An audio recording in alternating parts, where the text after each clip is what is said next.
Imagine living in a place where you are desperately pleading for help, but the living actually see you as the ghost, right? It sounds like a movie, but it's not just an urban legend. In this explainer, we're going to unpack a very real, heavily documented nightmare that unfolded in Vadoodara, Gujarat. In fact, a permanently sealed apartment stands there today as a literal physical testament to what went down. I'm going to walk you through the source material that details exactly how this whole terrifying ordeal occurred. So ask yourself this: what happens when the dead think you are the ghost? It's a completely terrifying concept to try and wrap your mind around.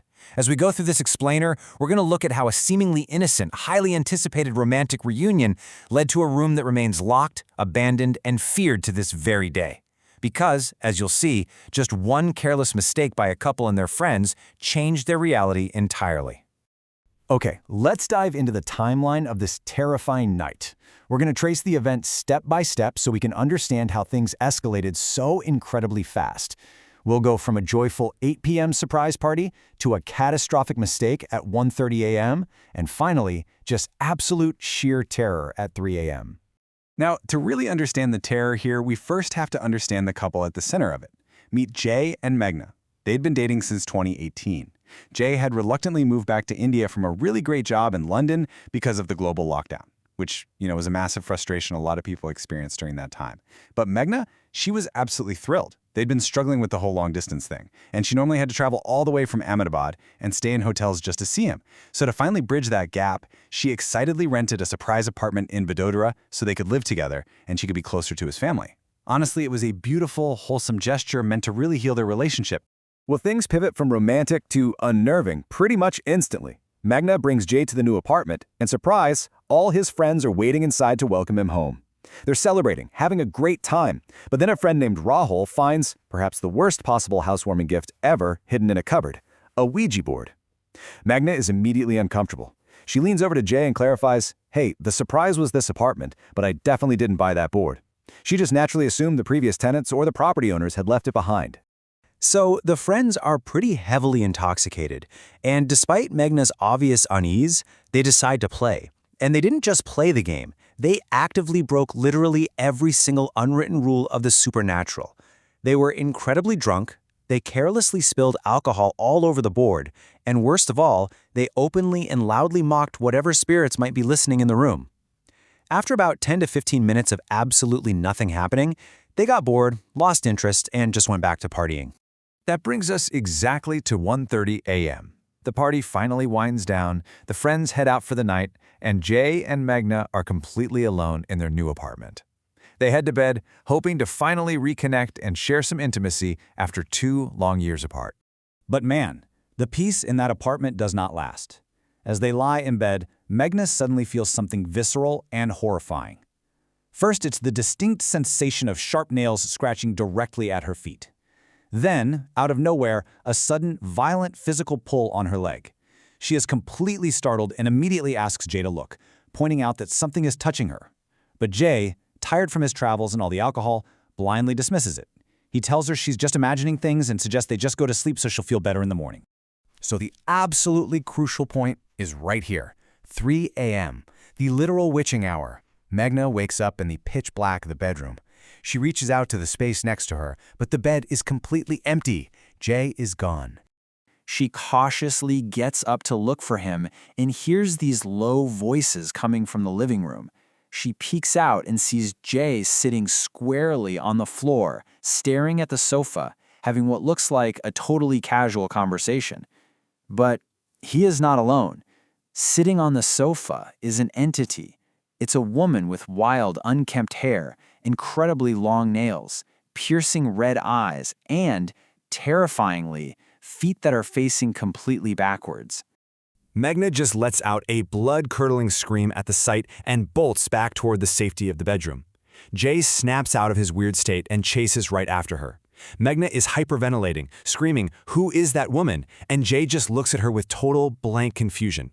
He responds, "What woman? I don't remember anything. How did I even get from the bedroom out to the living room?"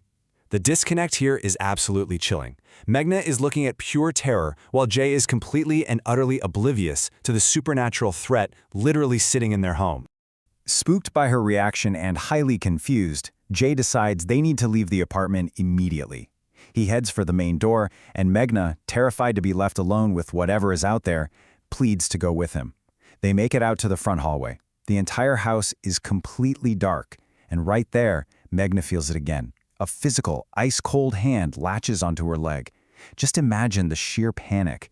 What exactly was grabbing her leg in the dark? Before she can even cry out, an unseen, shadowy force violently drags Meghna away from Jay, pulling her seamlessly right across the floor and back into the bedroom. The door slams shut behind her. Jay rushes to it, pounding his fists against the wood, but it's completely locked from the inside. And honestly, the most terrifying part of this entire sequence, all of Meghna's screams from inside that bedroom are suddenly, instantly cut off. There's only dead silence. This builds into an absolute mind-bending nightmare. Jay is panicking. He starts flicking on all the lights in the hallway, deciding he has to run outside to get help, but as he reaches for the front door handle, he hears the bedroom door slowly creak open right behind him. He turns around. There, standing in the shadows, is Meghna, but something is horribly, horribly wrong. Her clothes are torn and disheveled, her hair is wild, and her neck is twisted at a highly unnatural angle. Jay, thinking it's just his girlfriend in a state of deep shock, says, "Hey, I wasn't running away, I was going to get help." He steps forward and wraps his arms around her to comfort her. But as he hugs her, he glances over her shoulder into the illuminated bedroom, and there, lying completely unconscious on the bed, is the real Meghna. He was hugging the woman from the sofa, the red-eyed entity with the backwards feet. Jay realizes in a split second that he is now physically trapped in an embrace with this supernatural horror, locked inside an apartment with literally no obvious way out. Fast forward to the morning. According to neighbor accounts, the sheer amount of screaming, banging, and running around at 3 a.m. had severely disturbed the entire building. When daylight broke and no one answered the door, the murmurs in the society grew into deep concern. Fearing the absolute worst, a group of determined neighbors finally forced the main door open to check on the couple. When they finally broke into the bedroom, the scene they found was deeply and clinically unsettling. The reports detail that Jay and Meghna were both found wide awake, but they were sitting entirely rigid, staring unblinking at each other. Placed right between them was the Ouija board. They were eventually brought back to their senses by the neighbors, but here is the most disturbing fact derived from our source. Neither Jay nor Meghna has any memory whatsoever of what happened after that terrifying hallway encounter. Everything after Jay hugged that entity is just a complete blank void. After that day, the apartment was permanently sealed. Building management absolutely refused to ever rent it out again, and that door remains closed. The source material presents a very clear, impartial warning. Whether you personally believe in ghosts or not, mocking the unknown is a dangerous game. It leaves us with this final, really provocative thought to consider. By treating the unseen as a joke, have you unknowingly invited something in that wants to stay close? Think about that the next time you're tempted to play a game you don't fully understand.